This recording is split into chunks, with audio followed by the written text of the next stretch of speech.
Hey, alors pour ceux qui ont vu ma dernière vidéo, je parlais du fait que ça pourrait être amusant d'imaginer l'histoire d'Harry Potter, mais si Dumbledore n'avait pas été là. Eh bien je l'ai fait. Donc aujourd'hui, nous allons imaginer comment se serait passée toute l'histoire du monde magique si, en 1981, Albus Perceval Wilfrid Brian Dumbledore n'avait pas vu le jour. Déjà, Grindelwald aurait atteint le pouvoir un peu avant 1945, même si du coup il n'a pas côtoyé Albus dans sa jeunesse. Il ne se serait sûrement pas fait arrêter en 1945 par Dumbledore. Adriana, elle, serait sûrement toujours en vie, et le destin entier des personnages des Animaux Fantastiques aurait changé. Quant à Poudlard, il serait sûrement resté pareil, à l'exception que les non-moldus et sans-mêlés n'y seraient pas. Un autre professeur serait sûrement allé chercher Tom à l'orphelinat, et même s'il n'aurait pas eu le même apprentissage de la magie, rien ne change sa découverte des Horcruxes, ainsi que tous les événements, comme la Chambre des Secrets, qui ont eu lieu pendant ses années d'études à Poudlard. Bien que sous le règne de Grindelwald, il n'y aurait sûrement pas de Némoldu à tuer par le basilic. Donc bon, quelques changements quand même. Voldemort aurait sûrement fini par affronter Grindelwald après ses années d'études à Poudlard, donc après 1944. Donc oui, Gellert ne resterait pas longtemps au pouvoir. Mais pour ne pas dire à peu près à chaque fois que je vais dire une date, on va supposer que ça s'est passé comme ça. 1945, ascension complète de Grindelwald au pouvoir. 1960, duel entre Voldemort et Grindelwald, histoire de laisser à Voldy quelques années pour se faire une armée. Car n'oublions pas que Grindelwald est donc toujours en possession de la baguette de Suro. Deux options. Voldemort gagne ou Grindelwald gagne. Mais aujourd'hui, on va supposer que Voldy gagne, et je ferai peut-être une autre vidéo où je supposerai que Grindelwald gagne et où on s'intéressera aux animaux fantastiques quand tous les films seront sortis. Car oui, si vous regardez cette vidéo longtemps après sa sortie, elle a été écrite quand juste les deux premiers films étaient sortis. Maintenant, on va essayer de supposer comment se seraient passées les années sous la dictature de Voldemort en possession de la baguette de Suro. Bon, déjà, peut-être qu'il y aurait déjà une révolution autre que l'ordre du Phénix. Et peut-être qu'avec un peu de chance, Tom ne tuerait pas tous les Moldus. Mais on ne peut garantir aucune survie. Oui, il va y avoir beaucoup de suppositions.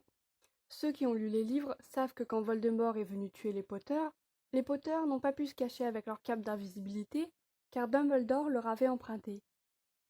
Donc, sans le petit Dumby, ils auraient eu leur cape et auraient survécu? Eh bien non, car sans Dumby, Voldemort serait au pouvoir pendant les années d'études de James et Lily. Et Lily étant une Némoldue, elle n'aurait jamais été acceptée à Poudlard. Si déjà, elle et sa famille restent en vie. Elle aurait tout de même pu rencontrer James dans un autre contexte. Comme elle aurait pu épouser Rogue en cachette. Car oui, ils se connaissaient avant Poudlard. En supposant qu'avec la guerre, elle reste vivre au 4 Private Drive Little Whining avec sa famille. Les fans du couple Lily et Rogue, allez-y, manifestez-vous. Arthur Weasley, qui a une passion pour les Moldus, aurait également eu sa vie menacée, ainsi que celle de ses futurs enfants. En somme, aucune chance de voir le Golden Trio. Même Hermione n'est pas sûre de voir le jour. La survie de ses parents comme des autres Moldus n'est pas garantie. Mais donc, qui aurait pu lancer une rébellion, que ce soit pendant le régime de Grindelwald, 1945 à 1960, ou celle de Voldemort, 1960 à on en parlera plus tard. Bon, déjà une première révolution du temps de Grindelwald est totalement possible. Ou sinon, qui donc aurait pu lancer une révolution? Rogue, qui aurait épousé Lily, ce qui serait probablement interdit. Ou les maraudeurs. Si on n'a aucune supposition sur ce qu'ils auraient pu devenir, c'est probable qu'ils lancent tout de même une révolution. Bien que Lily, James et Rogue soient nés en 1960, et donc lanceraient ou rejoindraient une révolution vers 1978 approximativement. Comme c'est probable que Peter rejoigne le camp adverse. Et si les maraudeurs rejoignent une révolution, le chemin de la trahison reste possible. Peter serait l'infiltré de Voldemort auprès de la rébellion, qui pourrait contenir Rogue, et qui pourrait donc permettre à James et Lily de se rencontrer. Là, deux possibilités à nouveau. Lily reste avec Rogue, ou part avec James. Et là, encore deux possibilités. Rogue s'en va, ou il s'en va en les trahissant. Mais donc, si Dumby n'était pas né, Grindelwald aurait été au pouvoir, puis détrôné par Voldemort, et Harry ne serait pas né. Mais c'est pas pour autant que la fameuse prophétie qui lie Harry et Voldemort ne peut pas exister. Et oui, la Team Neville, c'est votre moment. On sait très bien que Neville aurait pu totalement être l'élu à la place de Harry, si Voldemort s'en était pris à lui. Bon d'accord, petit résumé de la prophétie. Celui qui a le pouvoir de vaincre le Seigneur des Ténèbres approche. Il naîtra de ceux qui l'ont par 3 fois défié. Il sera né lorsque mourra le 7e mois, et le Seigneur des Ténèbres le marquera comme son égal. Mais il aura un pouvoir que le Seigneur des Ténèbres ignore. Et l'un devra mourir de la main de l'autre, car aucun d'eux ne peut vivre tant que l'autre survit. Bon, la prophétie vient à la base de Sibylle Trelawney, qui, en la répétant à Dumby, se fait espionner par Rogue, qui la répète à Voldemort. Mais on peut bien supposer que Trelawney en ait parlé à quelqu'un d'autre que Dumby. Et elle peut toujours être espionnée par Rogue, qui s'est senti trahi par Lily, ou autre espion de Voldemort.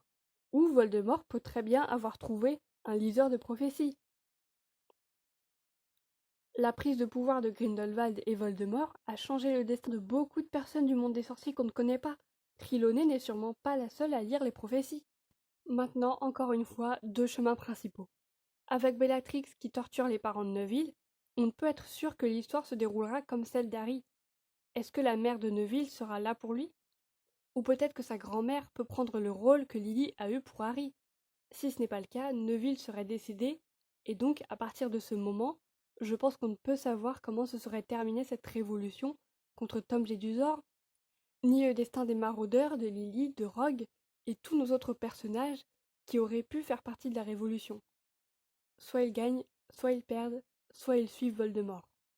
Mais si la mère ou le père ou la grand-mère de Neville l'avaient sauvé, on peut facilement supposer que Neville aurait accompli plus ou moins le même chemin que Harry. Le sort de Voldemort aurait ricoché et Neville aurait porté la marque. Peut-être aurait-il vraiment pu suivre le même chemin qu'Harry, hormis tous les personnages manquants. Harry n'est pas né, et le fait que sans Dumby car Grindelwald, le monde des sorciers n'a aucun temps de répit entre 2 mages noirs au pouvoir, et n'aurait pas eu une guerre qui dure de 1945 à 1980. Et donc les Moldus comme les parents d'Hermione, ou les sorciers fans de Moldus comme les parents de Ron, ou n'importe quel sorcier qui n'était pas totalement du côté de Voldemort, comme le père de Luna, n'aurait aucune garantie de survie. Au final, on ne peut rien garantir. Neville a-t-il pu trouver un mentor à la hauteur de Dumby? Qui aurait pu découvrir l'existence des Horcruxes? Que seraient devenus les maraudeurs et la Révolution? Je pense qu'à partir du moment où Tom tente de tuer Neville, il y a bien trop d'options différentes. Au final, sans Dumby, tout aurait été beaucoup plus difficile. Mais comme disait Albus Perceval Wilfrid Bryan Dumbledore, mais vous savez, on peut trouver le bonheur même dans les moments les plus sombres. Il suffit de se souvenir d'allumer la lumière. Allez, Boujou.